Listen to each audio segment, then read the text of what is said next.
Hi everyone, and welcome to Chapter 1.2 of the Blockchain Education Network open source course. Today we're going to be talking about the Bitcoin protocol and consensus, a high-level overview.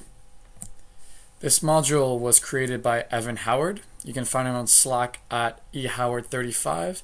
He is part of the Tennessee Bitcoin Club, and you can also find him on Twitter at Evan P. Howard or on LinkedIn right on this slide.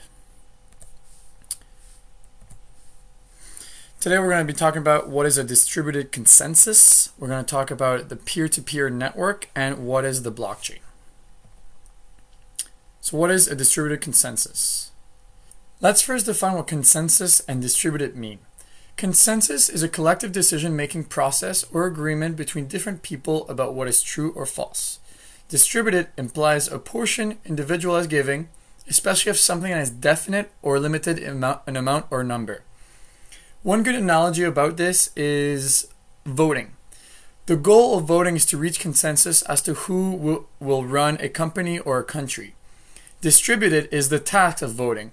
Voting is not done by one person in a country, it's done by all its citizens, and hence it's distributed in the goal of reaching consensus. Computer science consensus.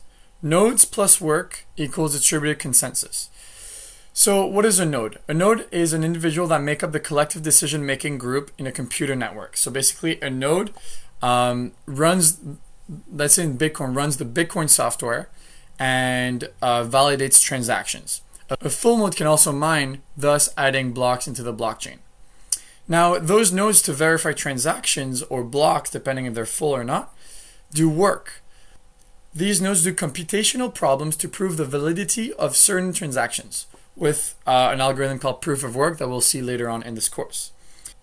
This brings us distributed consensus. If more than 50% of nodes in the network agree on a solution to the problem, then they verify the transactions, then we reach consensus. Now let's talk about what is a peer-to-peer network. To talk about peer-to-peer network, let's first contrast it with a centralized network. Centralized network is the typical and traditional setup for computer systems. All nodes, or computers, in a network talk with a server, so data center, middleman, etc., which then communicates to the other nodes. In this configuration, nodes are unaware of each other's actions. Now, peer-to-peer. When two or more nodes are connected and share resources without going through a separate server computer. Nodes can be connected via hardlines, wireless connections, algorithms, or other form, but they are intertwined with no central hub in a P2P network. One good example of peer-to-peer is actually Napster, but let's have one more recent called torrents in general, where basically you can be your own server where you host some files in your computer. Let's say it's a music file, and someone else out there would like to have access to that file. Will have to actually have a copy of that file in their network. You can seed your file. You can be the repository of your file and send that file through the network over to another computer without necessarily having to go through a server, to go through a centralized server that owns that file. Now, what is the blockchain? The blockchain is a series of transactions which are stored in clusters of blocks of data. These blocks string together to form a chain. Once a block is established, it cannot be changed. You can't go back in the blockchain and change the data that is stored in there. You can only add more blocks to the tip of the chain. The two most popular blockchains are the Bitcoin blockchain and the Ethereum blockchain. Sometimes the term blockchain can be confusing, sometimes specific to one, sometimes generally referring to the technology behind Bitcoin or Ethereum. Most reference distributed ledgers, a list of transactions that are replicated across a number of computers and not stored on a central server. Here we have a very high level overview of how a blockchain works. So if A wants to send money to B, you make a transaction, you send that to the network where those transactions will be put into a block of transactions. Then that block of transaction is broadcast to every party in that network right here. All of the people in the network verify that the transaction is valid, and if it is, then the block is added to the blockchain. At that point, when the block is added to the blockchain, it's called a confirmation.